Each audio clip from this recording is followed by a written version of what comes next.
Hello, my beautiful people. It's so good to be back here again. Yes, thank you so much for being here. You guys are wonderful. I appreciate your support and your likes, your comments, everything. Thank you so much, guys. I pray God blesses you always. And of course, we're here to give you the best, the most trending, exciting, reliable, and authentic happenings. So, guys, this should be your best plug when you want the most trending happenings in Nigeria.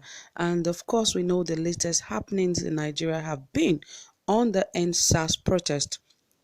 And recently, the protest has taken another turn because sponsored talks has been manhandling the protest and has made the protest to become so violent that a lot of people begin to see the protesters as being violent. But the protest has been really very peaceful, except for the fact that thugs are beginning to get involved in this that are being sponsored by politicians in Nigeria. But anyway, that is not why we're here, but rather it's about Miyetti Allah. And you know, Miyetti Allah is a Fulani group that believes that Nigeria belongs to them, and they are always a part of every state in Nigeria. They believe a part of every state in Nigeria belongs to them, because if you remember a time when Miyetti Allah said that every state belongs to them, and they must have a share in every state in Nigeria because they own the country. But really, this time around, they're talking about the protest and what they feel, because they said that this protest is something that has to do with the president. Anyway, more details I'll bring to you about this. But before then, if you have not subscribed, please ensure you hit the subscribe button and also give this video a thumbs up, and don't forget to turn on the notification bell so that you get notified anytime we drop a new video. Okay, guys, without further ado, let us dive right into the details of this report. As it says that the Fulani group Miyetti Allah has described the NSAS protest as part of a plot to some southern politicians to overthrow President Muhammadu Buhari and force the North to give up its rights to contest for 2023 elections. In a statement made available to us, jointly signed by the President and Secretary of the organization, Bello Badejo and Saleh Al-Shan, queried why the protests are still ongoing despite the federal government disbandment of the rogue SARS police unit. They described the blockage of roads and major highways by the protesters as a scheme to ground the entire country.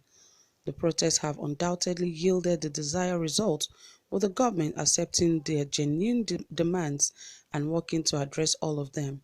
For us, Nigerian citizens came out in mass to demand for justice, and the government responded positively.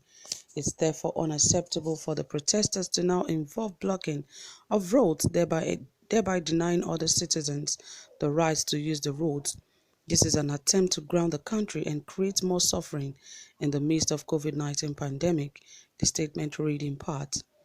We have also discovered ethnic and regional coloration to the protest. Some people from certain regions are trying to undermine and overthrow a democratically elected government or intimidate the North to give up its rights to rule beyond 2023. Our findings also reveal that the former Lagos governor is the sole financier of the ongoing protest, having lost out in the plans to contest the presidential election under the APC in 2023. His game plan, therefore, is to bring down the administration of President Buhari, since he can no longer realize his presidential ambition. We hold him accountable should anything happen to President Muhammadu Buhari's administration.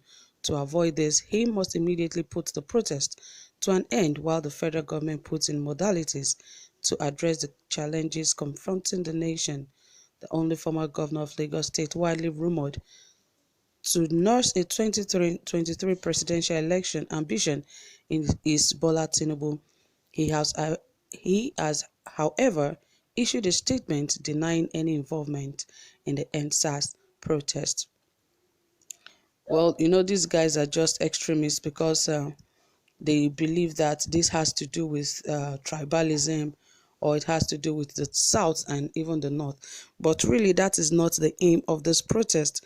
And we all know why Nigerians are actually fighting for, you know, a reform of the nation and a reform of the country, because really it has nothing to even do with 2023 presidential ambition of any politician, but rather Nigerians are only requesting for a new Nigeria and requesting that Nigerians can live happily and live well in their own land, and they want the reform to happen now. It's just an unfortunate incident that President Muhammadu Buhari is from the north, and he is the one in charge at this very time, because of course it's just a thing that happened on its own.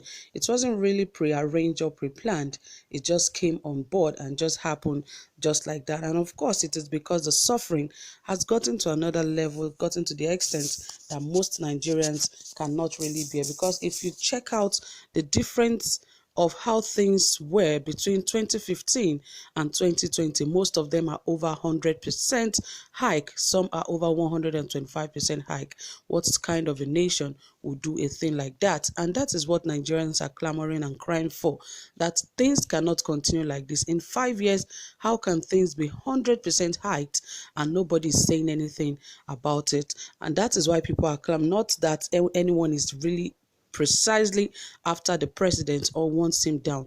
They just feel things are not going well in his administration, and if he cannot handle those things well, he should rather just check himself and sit somewhere else for someone who is capable enough to handle it. But Miyetti Allah is taking it to another level, thinking that the South just want to attack the North because they believe that they are not there. Definitely, President Muhammadu Buhari is in his second term, and in less than 3 years, he would leave that place. So really, that is not the issue. So I think they should begin to see it in another light, instead of, trying to make it tribal, or trying to make it a religious fight. It is not. It is something that has to do with every Nigerian and has to do with Nigeria as a whole. So it is good that every part of Nigeria supports this move, because really, they from the north really goes through a lot more of these things, but because they are being tribalistic, or because they are being so religious, that is why they are saying it, that every other part of the country is trying to work against them. But I think they should rather think straight and think on how Nigeria can be better with or without the north, or without the south. From anywhere the president can come, but really it is about the goodwill of the people of the country. So if they begin to see things like that, I believe that Nigeria indeed can be better, because really they are directly attacking Bola Ahmed Tinubu, saying he is a sponsor of the protest, and because he's doing that because he wants to run for the presidential seat come 2023. But really, I don't know how that has affected the protest, because even if he wants to run, how are you sure Nigerians are even in support of Bola Tinubu's ambition for 2023? That is one question they should even ask themselves. But all the same, guys, from here, I will say, what do you have to say about this? Just drop it in the comment section, and don't forget to give this video a thumbs up. Thank you for being here. Do have a pleasant time. Bye for now.